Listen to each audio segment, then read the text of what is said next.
Hello and welcome everyone to the Textbook Super Coaching Platform. Myself Pradyuman Tripathi and आज आप सभी के बीच एक बहुत शानदार मोटिवेशनल सक्सेस स्टोरी मैं लेकर आया हूँ.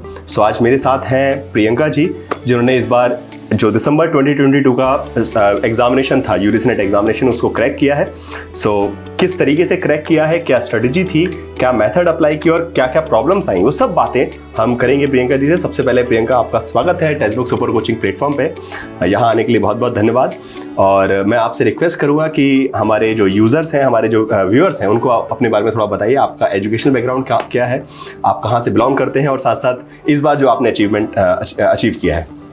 First of all, thank to you, sir, for giving me this opportunity. मैंने अपनी ग्रेजुएशन DU सोल से की है एंड पोस्ट ग्रेजुएशन मैंने MDU से की है, ओपन लर्निंग से. हाँ जी सर. एंड 4th सेम में मेरा UGC नेट हो गया है. अच्छा.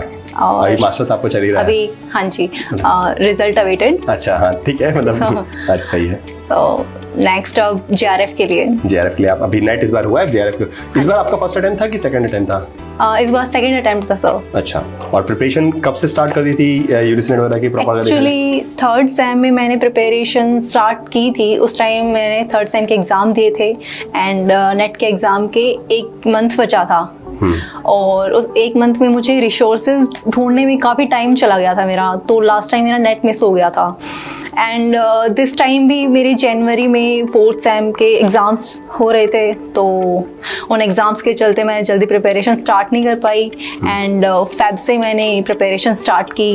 एंड प्रॉपर जो टाइम है वो मुझे 1 से 1.5 महीना मैंने दिया है, बट अच्छे से दिया है.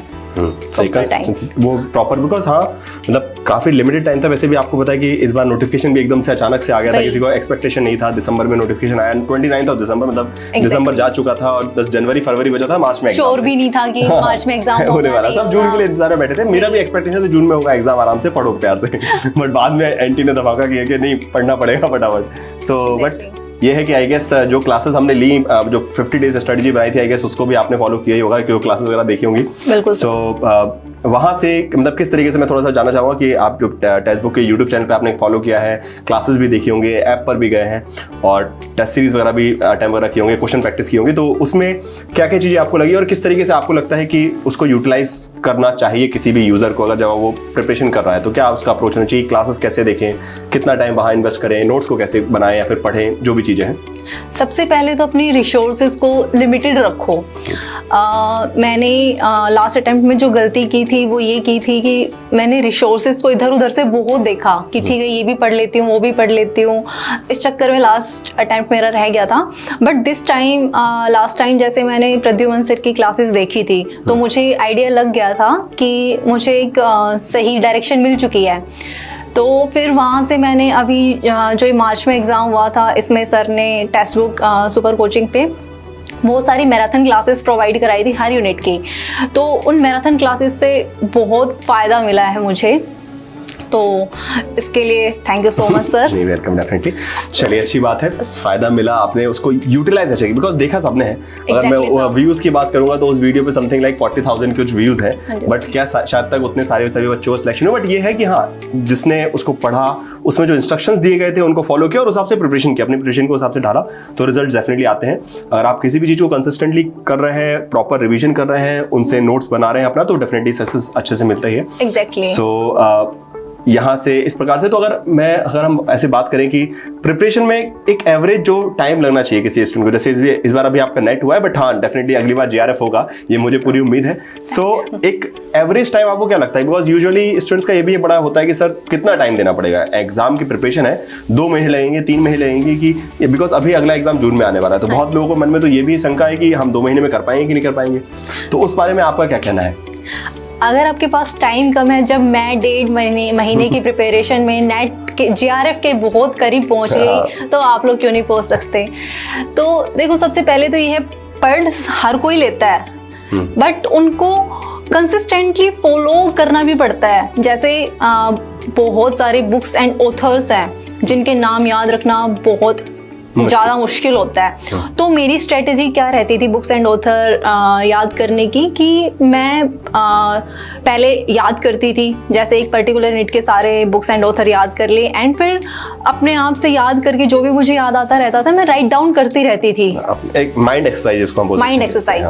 तो ये प्रैक्टिस मैंने एटलीस्ट 5 to 7 टाइम्स की है और उसका मुझे काफ़ी फ़ायदा मिला है इस एग्ज़ाम में, क्योंकि लास्ट टाइम मुझे देखा था मैंने कि बुक्स एंड ऑथर से मैं नहीं कर पाई थी इतना ज़्यादा कंपटीशन, बट दिस टाइम काफ़ी हेल्पफुल रही है मेरे लिए ये स्ट्रेटेजी। बाकी नोट्स मेकिंग बहुत ज़रूरी थी मेरे लिए, बाकी हर स्टूडेंट की अपनी अलग अलग स्ट्रेटेजी होती है। Exactly. तो बस मेरी ये स्ट्रेटेजी थी कि मैंने नोट्स मेकिंग की, उनको प्रॉपरली फॉलो किया, और जो कुछ नहीं याद रहती, जैसे फैक्चुअल चीज़ें भी बहुत ज़्यादा हो जाती हैं, तो उन फैक्चुअल चीज़ों को याद करने का मेरे लिए एक ही मेथड था कि जो चीज़ें मुझे याद नहीं होती थी वो मैं लिख के याद करती थी। हाँ, और मेहनत करेंगे तो उसका एग्जैक्टली और वो चीज़ ज़्यादा टाइम तक रिटेन रहती है आपके माइंड में, कि जब आप नेक्स्ट टाइम रिवीजन करते हैं तो काफ़ी जल्दी रिवाइज हो जाता है। वो धीरे धीरे करके माइंड में क्योंकि जो भी हमारे पास फैक्चुअल इन्फॉर्मेशन होती है, because we are not computers obviously, okay, so चीजें वैसे फीड नहीं हो सकती हमारे दिमाग में, तो उसके लिए कुछ ना कुछ रेफरेंस पॉइंट, बार बार वो चीज जब हमारे दिमाग से रिपीट होगी, बार बार रिवाइज होगी, तो कहीं ना कहीं वो बच जाती है। अच्छा हाँ, एग्जाम में दिखेगा, क्लिक होगा कि अच्छा हाँ ये देखा था, ये अलग बुक का नाम देखा था, ऑथर का नाम देखा था, और अब तो फैक्ट इतने ज्यादा बढ़ने लगे हैं सब कुछ बहुत ज्यादा। और जो PYQs हैं वो काफी इंपॉर्टेंट रोल प्ले करते हैं आपकी प्रिपरेशन में, बिकॉज जब तक आप टेस्ट नहीं देंगे, PYQs नहीं करेंगे, तब तक आपको एक्चुअल सिचुएशन का पता नहीं चलेगा। क्योंकि टेस्ट में भी क्या होता है कि जब हम टेस्ट देते हैं तो उसमें हमारा स्कोर देखते हैं कि हम काफी कम होता है स्टार्टिंग में। स्टार्ट करते हो, फिर आपको धीरे धीरे चीजें समझ में आती है कि आपकी मिस्टेक्स कहाँ हो रही है, और टेस्ट देने का यही फायदा होता है कि एग्जाम में वो गलतियां आप ना करो जो आपने टेस्ट देते टाइम करी थी।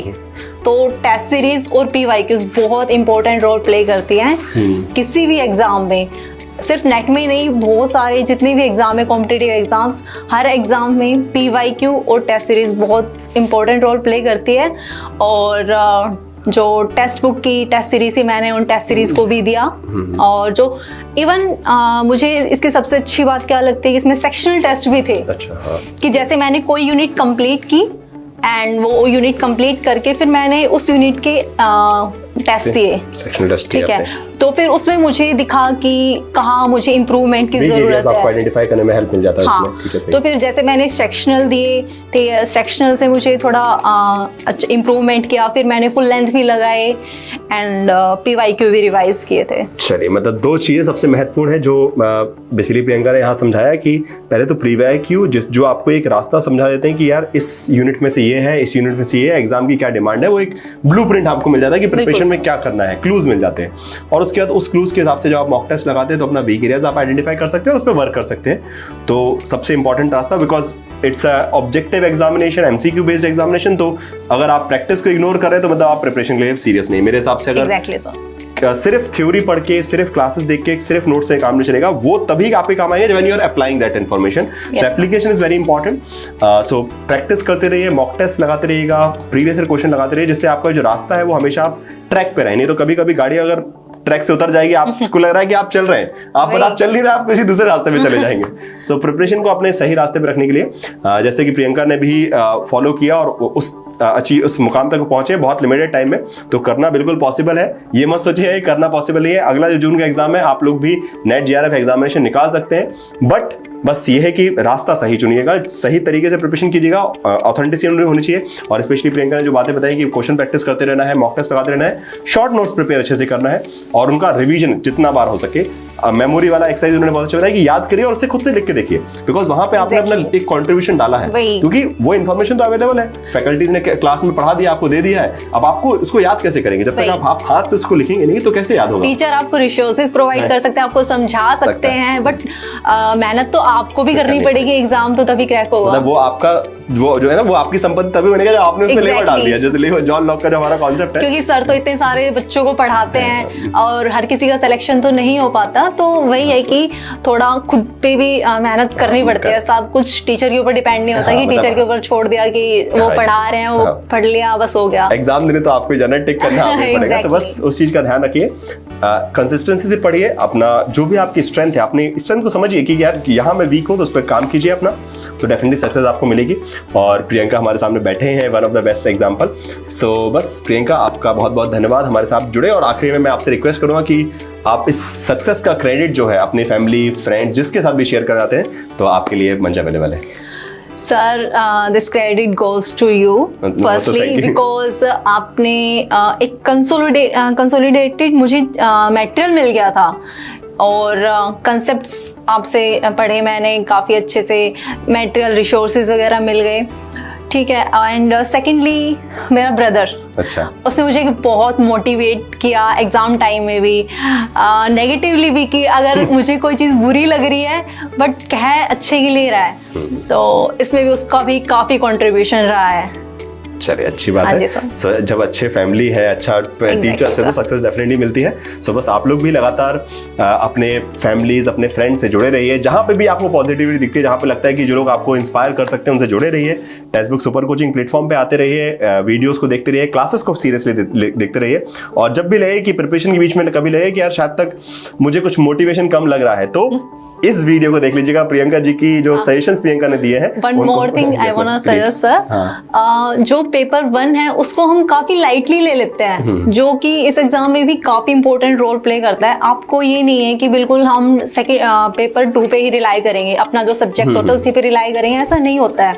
हमें पेपर 1 के लिए भी प्रिपेयर करना पड़ता है, तो क्योंकि बहुत सारे बच्चों और कंपटीशन में आगे निकलना है, तो आपको कुछ मेहनत तो करनी पड़ेगी। तो पेपर 1 के लिए भी आपको प्रिपेयर करना पड़ेगा कंसिस्टेंटली, एक प्रॉपर आपका प्लान में, मतलब आपकी जो स्टडी प्लान है उसमें टाइम होना चाहिए पेपर उनके लिए अलग से। और अभी जैसे कि जून में एग्जाम है, तो अभी है 3 मंथ्स, जब मैं 1.5 मंथ में निकाल सकती हूँ, तो आप लोग क्यों नहीं निकाल सकते?